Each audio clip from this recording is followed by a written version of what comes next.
Bonjour, dans cette vidéo, on va essayer d'étudier l'équation de la chaleur à une dimension avec une résolution numérique. Donc ici, vraiment, on ne s'intéresse pas à une résolution mathématique de l'équation. Alors, ici, je vais représenter l'équation.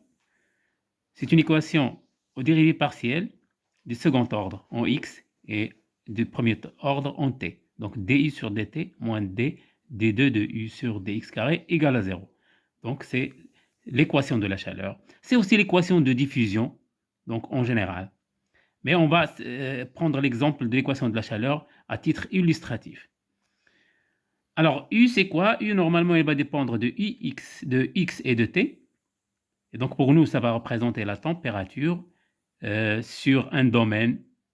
Donc il va dépendre des points de ce domaine, c'est-à-dire du x et du temps t. En général, c'est un champ scalaire défini sur l'espace et sur le temps. Alors pour bien cerner le problème, on va essayer de faire en parallèle un problème physique qui va nous guider.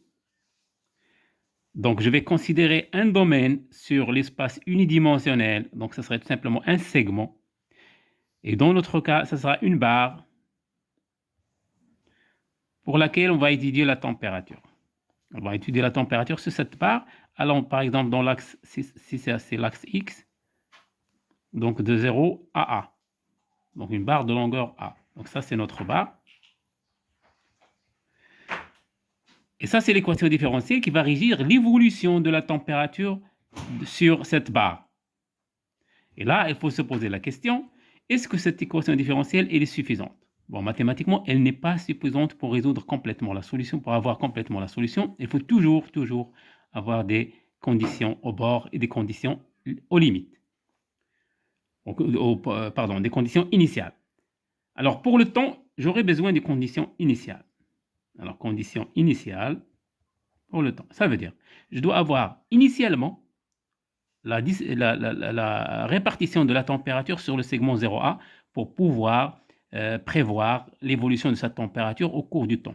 Mais à l'instant t égale 0, je dois avoir U de x, quel que soit x, à l'instant t égale 0. Donc c'est une condition initiale. Ça doit être donné. On suppose que j'ai une répartition bien déterminée que je l'appelle f de x. Ça c'est connu. Pour tous les x. Alors pour l'espace, je dois avoir des conditions au bord, aux limites. Conditions au bord. Alors ces conditions au bord, ça veut dire que je dois savoir ce qui se passe ici et ici. Donc on doit me donner le x, le u de x égale à 0, quel que soit l'instant t.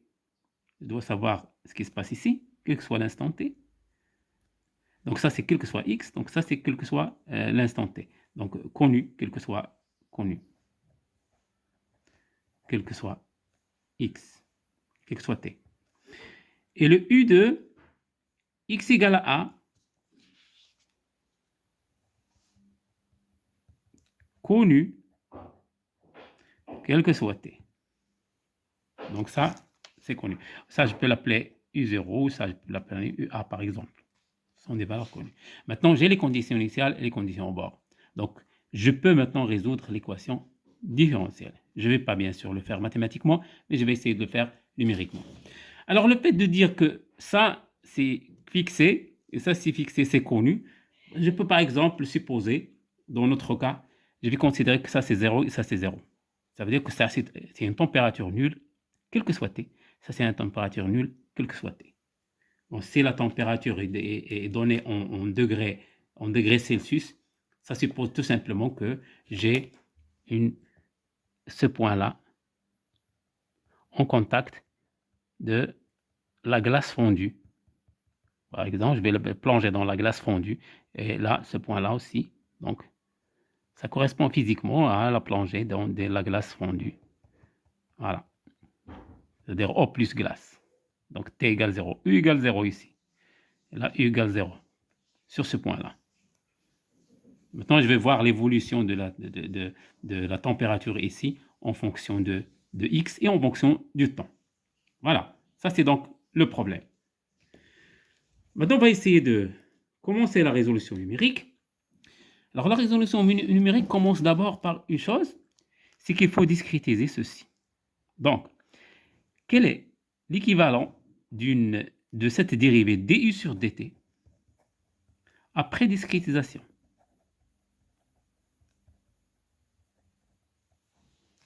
Bon, je dois faire d'abord la discrétisation. Alors, la discrétisation, ça va être sur l'espace et sur le temps. Donc, je fais la discrétisation d'abord sur le temps. En supposant que je commence à l'instant t égale 0, ça va être t0. Un t1 égale, donc si je fais un pas de h, ouais, j'aurai deux pas, le pas pour x et le pas pour h. Alors, pour t, celui de t, je l'appelle ht, tout simplement. T2, C2, ht, et je continue jusqu'à tm égale à m fois ht. M, c'est le dernier point, donc j'ai m intervalle, oui c'est ça, m intervalle de temps. Bon, je vais supposer que je commence à 0, je fais un temps d'observation maximum. C'est le dernier temps, ça fait un temps d'observation maximum. Je peux aller jusqu'à l'infini, mais j'observe tout simplement sur l'intervalle 0t, donc t appartient à 0, t observation. T observation. Bien, je fais de même pour le d2 de u sur dx2. Je vais le discrétiser, mais en discrétisant l'espace. Donc, je vais faire x0 égale à 0, la même chose, x1 égale hx, etc., jusqu'à xn est égal n fois hx. Voilà, ça c'est le a. Donc, c'est de 0 jusqu'à a. Donc, discrétisation de l'espace et discrétisation du temps. Donc, ça c'est temps. Et ça c'est espace. Voilà. Maintenant, je suis prêt pour remplacer ces dérivés par leur équivalent de différence finie. Donc, le du sur dt, différence finie,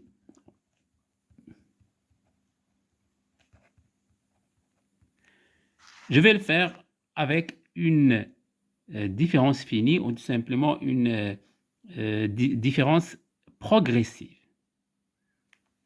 Pourquoi? Parce que je vais commencer à l'instant t égale 0, donc il est convenable de prendre une différence qui est progressive dans le temps. Ça veut dire tout simplement de dire que cette dérivée, elle va être approchée par u de x plus, pardon, t plus ht. Oui. Bon, j'ai oublié de mettre le x, je ne vais pas toucher au x, mais elle est là comme spectateur dans ce cas-là. Oui, mais je dois le mettre quand même.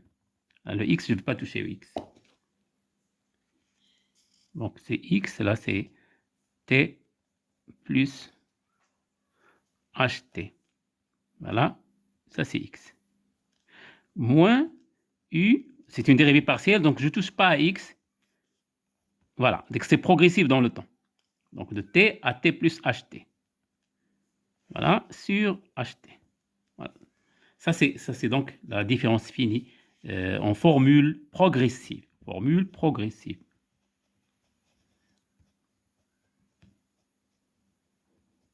Pour t, bien sûr. Pour t.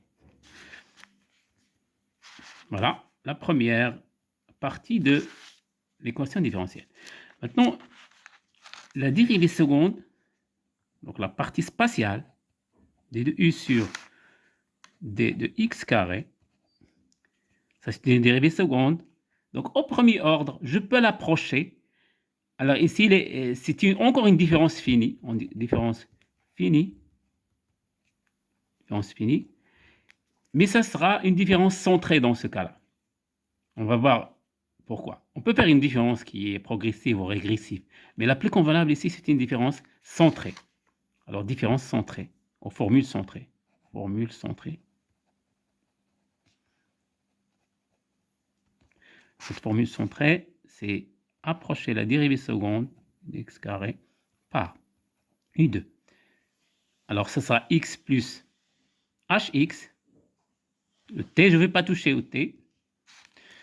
Donc, moins 2 fois u de x plus u de x moins ht. C'est ça la différence finie. Donc, je ne touche pas t. Sur, tout simplement, cette expression qui est hx au carré, cette fois-ci. Autrement dit, j'ai 3 points. J'ai le point x plus hx et, pardon, hx, oui, c'est ça. C'est hx. Et le point x moins hx. Et la différence finie, c'est cette formule. Donc voilà mes deux formules que je vais utiliser. Je vais les encadrer. Celle-là et celle-là.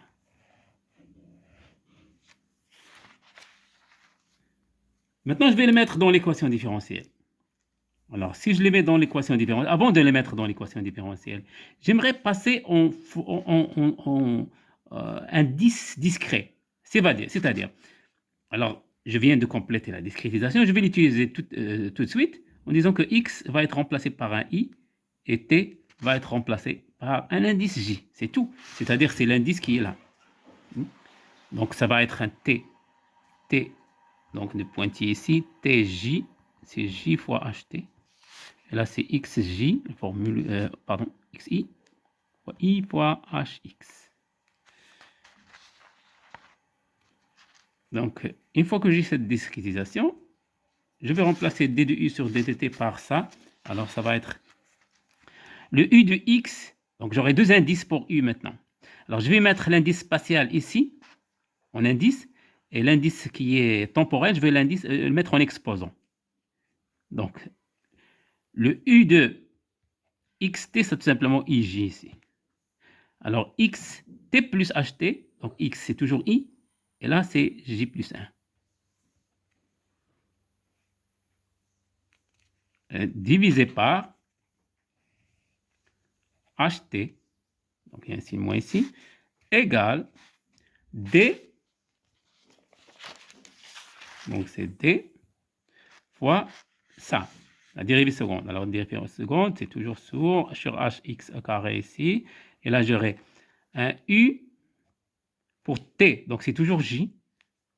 Là aussi, c'est moins 2, c'est toujours j. Et plus u, c'est toujours j. Je ne vais pas tousser à j ici. J est fixé. C'est le x qui va varier, donc j'aurai i plus 1. Là, c'est i. Là, c'est i moins 1. Voilà.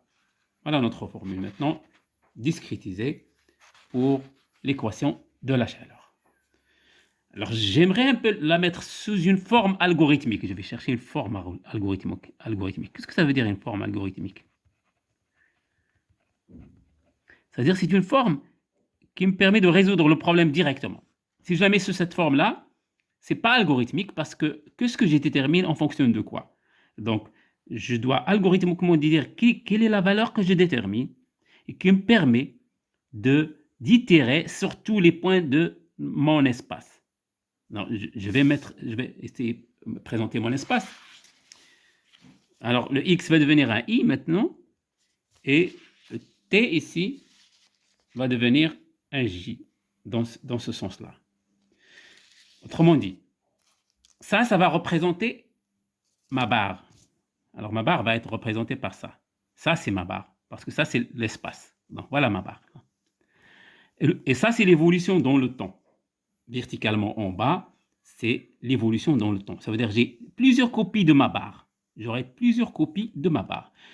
À l'instant t égale 0, j'ai une copie de ma barre avec les températures qui sont là. À l'instant t plus ht, un petit incrément de temps, ça me donne une autre photo de ma barre avec les nouvelles températures, U. Je fais une autre photo, comme si c'est une succession de photos dans le temps. Mais le problème, il est unidimensionnel dans l'espace. C'est juste une dimension. Cette dimension-là, c'est une dimension temporelle qui me permet de mettre successivement toutes les valeurs de température sur la barre en fonction de chaque intervalle de temps. Donc, c'est ça la procédure qu'on va essayer de suivre ici. Bon, je commence ici à 0, bien sûr. Je finis à A pour X. Et pour I, je finis à N. Ça, c'est I. Et là, la même chose. Je commence à 0 ici. Pour T, je vais finir à T observations. Et pour J, je vais finir à M. Donc 0 jusqu'à M comme indice. Alors maintenant, algorithmiquement, qu'est-ce qui me permet de résoudre le problème, sachant les conditions au bord et les conditions initiales? Alors, je vais essayer de faire cette forme, de transformer cette forme, comme j'ai dit, en forme algorithmique. Alors, la forme algorithmique est la suivante. Après, on va interpréter. Je vais passer ça de ce côté-là. Alors, j'aurai J plus 1 est égal à D. Le HT, je le passe de ce côté-là. Le HX au carré, je le mets là. Donc, tous les coefficients, je les mets d'un seul côté. Il ne me reste que ce U-là qui va passer de ce côté-là. Bon, ça veut dire tout simplement, j'aurai donc U, pardon, ce sera le U, c'est U plus ceci là. Mais c'est pas grave, je le mets en facteur de ça. J plus 1, I plus 1, J, moins 2, U, I, J, plus U, I moins 1, J, plus U, I, J. Qu'est-ce que ça veut dire ça? Ça, c'est très important dans la mesure où, si je regarde l'indice I, j'ai le I ici, le I plus 1 ici, le I ici de ce côté-là. Mais si je regarde l'indice J, ça c'est très important, je vais me concentrer sur l'indice J. Sur un J ici, tous les termes à droite, ils contiennent un J. Et le terme à gauche, il contient un J plus 1.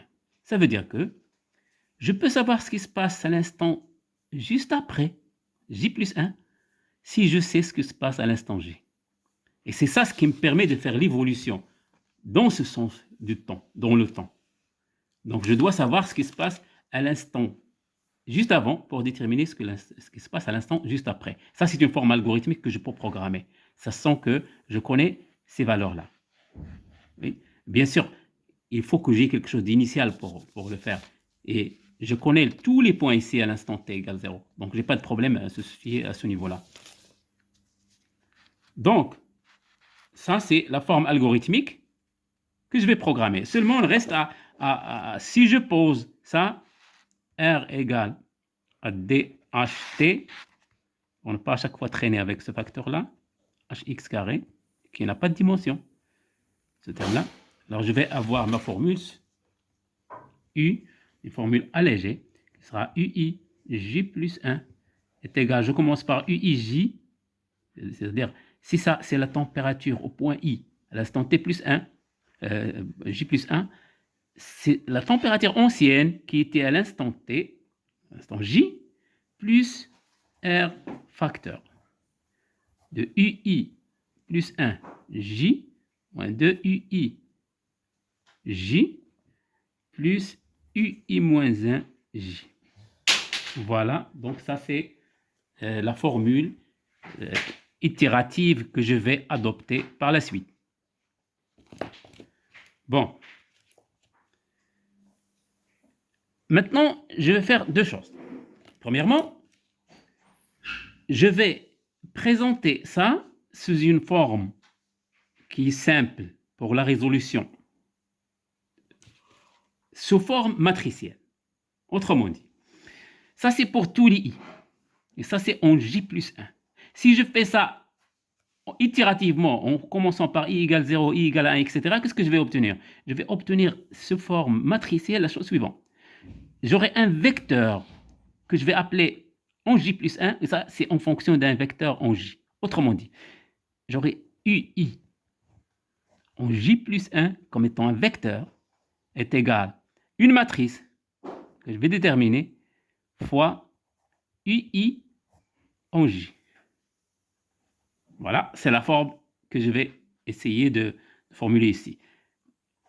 On peut le faire tout simplement en remarquant que ça se peut écrire déjà, pour un peu simplifier, que ça c'est ui, je commence par moins 1, mais je vais faire l'ordre là, ici, je vais faire l'ordre. Donc c'est r u moins 1 j, plus, pour le i, il y a 2, ici il y a 1 et il y a 2 r, donc 1 moins 2 r, uij, plus r ui plus 1 J plus 1, J. Voilà. Alors, si je commence à 0, par exemple, je commence à 1 et pas à 0, à U. Alors, le I0, il est connu. Vous voyez, 0. C'est U0.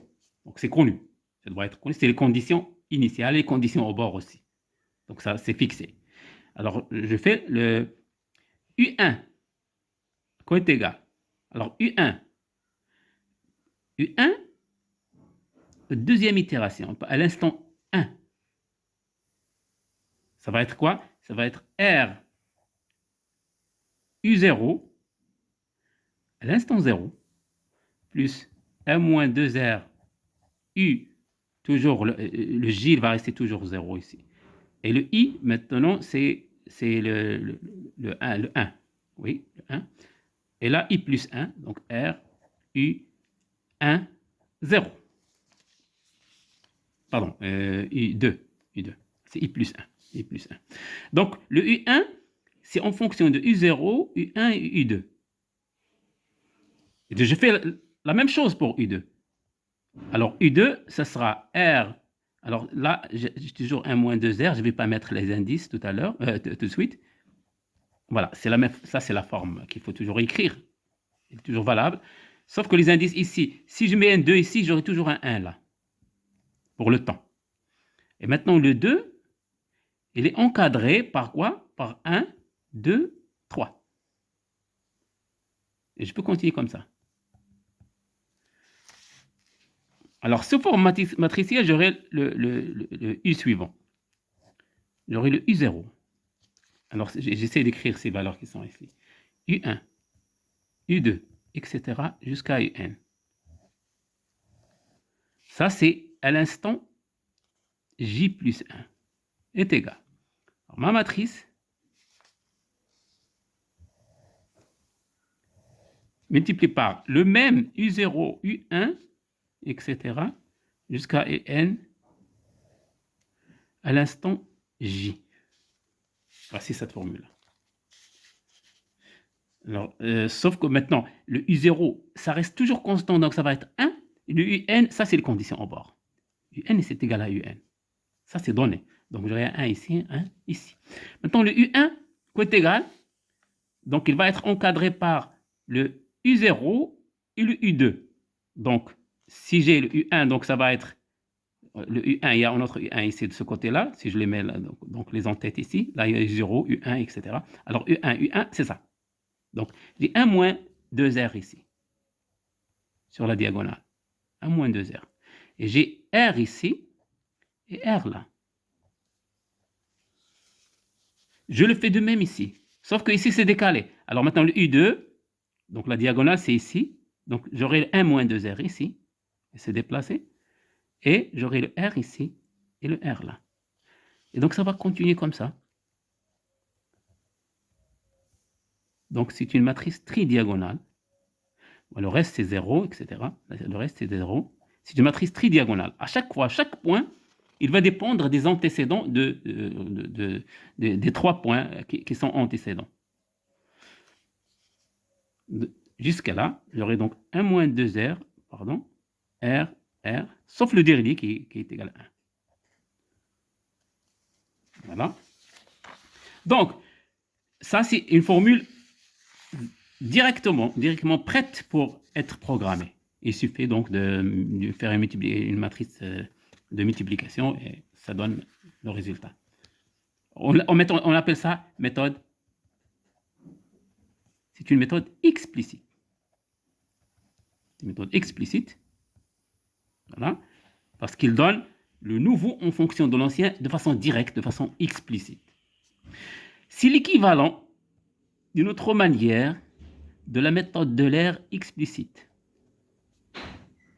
Vous avez vu dans le programme de l'année dernière, du semestre dernier, donc méthode de l'ère explicite.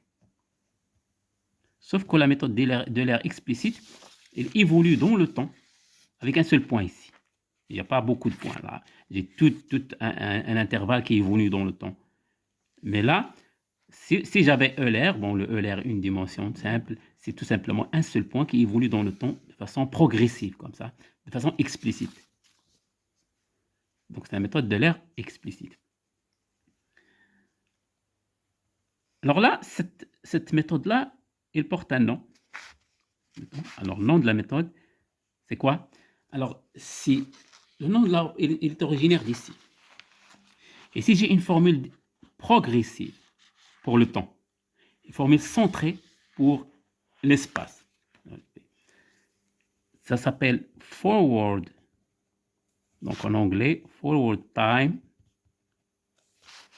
centered space.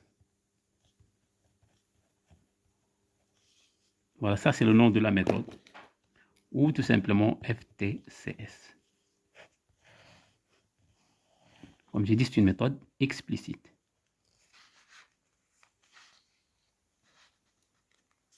Voilà. Alors,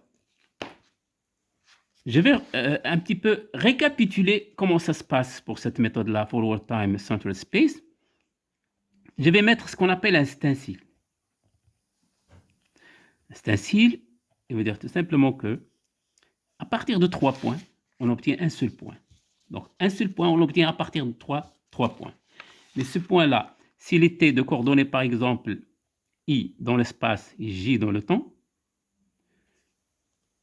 alors j'obtiens le point suivant, I, G plus 1, toujours le même point dans l'espace, mais dans l'instant T plus 1, c'est-à-dire J plus 1, en fonction de I toujours de J moins 1, de J, je dois corriger, là c'est toujours c'est l'instant J, c'est l'instant J. Là, c'est l'instant, ça c'est le temps, ça c'est l'instant J, ça c'est l'instant J plus 1. Okay? Donc ça, tout ça c'est J, mais pour l'espace là c'est I moins 1, et là c'est I plus 1. Je vais corriger ça. Pardon, non, c'est ici. Voilà. J, donc c'est I plus 1, de ce côté-là. C'est IJ, là c'est I moins 1J. Voilà. Donc à partir de ces points-là, dans la formule, donc J, là c'est I plus 1, I moins 1. Donc I plus 1, I moins 1 d'indice J. Je détermine le point final, c'est-à-dire I J, en J plus 1. Le point I, en J plus 1.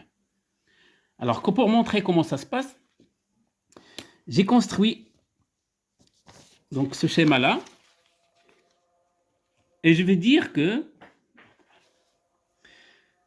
voilà en rouge, je vais mettre les données et les conditions en bord et les conditions initiales. Parce que ce sont des données. Tout ce qui est donné, je le donne en rouge.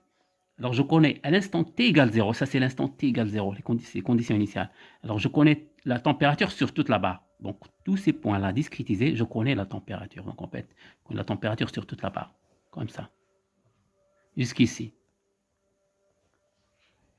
Donc, ces points-là, le U, il est connu en ces points. En plus, d'après ça, j'ai des températures fixées sur le bord, les conditions au bord, quel que soit l'instant t.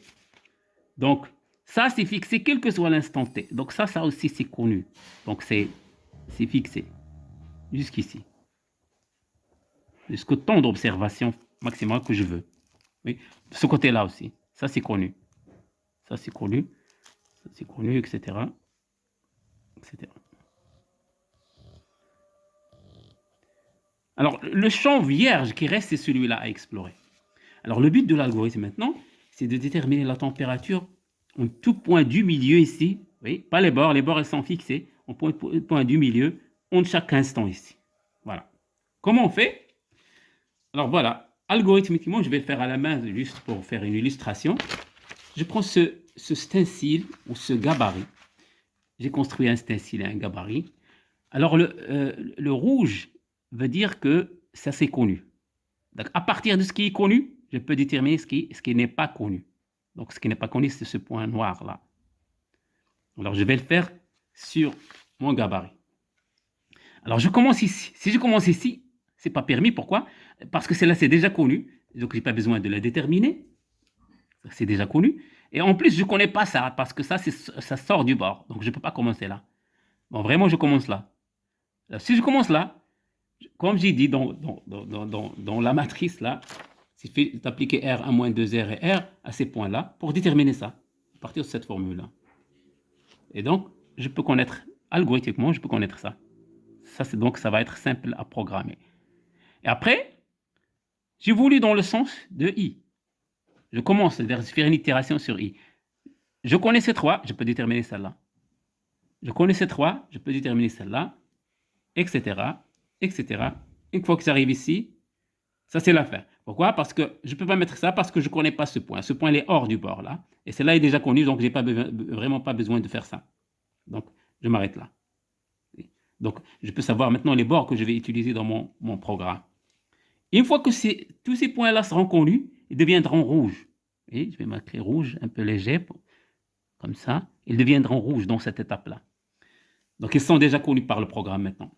Je prends mon gabarit, je suis toujours dans le sens de l'écriture, c'est-à-dire de 0 jusqu'à la fin, et puis je reviens ici, vers la gauche, et je continue. Donc, je reviens à ce point-là. Maintenant, ces trois points sont connus déjà. Maintenant, ces deux-là, je viens de les calculer dans l'itération précédente. Et donc, je vais calculer ce point-là. Parce que là, je calcule ce point. Maintenant, il est connu, etc. Et je continue. Jusqu'à ce que je finisse tout ce carré-là. Et j'aurai donc tous les points de mon espace. C'est-à-dire mon espace X et mon espace T aussi. Tous les points en fonction de X et de T. Voilà, et juste signaler ça, une chose, c'est que la stabilité de cet algorithme et la convergence. Alors, stabilité de l'algorithme, il est garanti si ce coefficient R est inférieur à 1,5. C'est une condition. Donc ça, c'est la condition. Si je n'ai pas cette condition-là, je ne peux pas garantir la stabilité de mon algorithme ni la convergence. Donc autrement dit, il faut tout simplement essayer de faire un équilibre entre HT et HX. Si que je veux que R soit inférieur à 1,5, d'après cette condition-là, pour que l'algorithme converge, je peux par exemple penser que en diminuant le pas ici, j'aurai plus de précision. Oui, vous aurez plus de précision, mais le problème c'est que en diminuant HX, le R augmente et peut dépasser 1,5. Ça crée un problème. Donc, une fois que vous diminuez le HX, sachez que vous devez diminuer encore plus le HT aussi, le poids dans le temps. Si vous voulez observer minutieusement dans le temps, il faut aussi aller doucement si vous voulez observer minutieusement dans l'espace, et vous voulez de la précision dans l'espace, il faut aller doucement dans le temps. Pourquoi? Parce que si vous voulez fixer le R, par exemple, vous multipliez HX par 0,1, vous devez multiplier HT par 0,01. Donc, il faut faire attention à ça. Voilà, j'espère que c'est clair. Je vous remercie.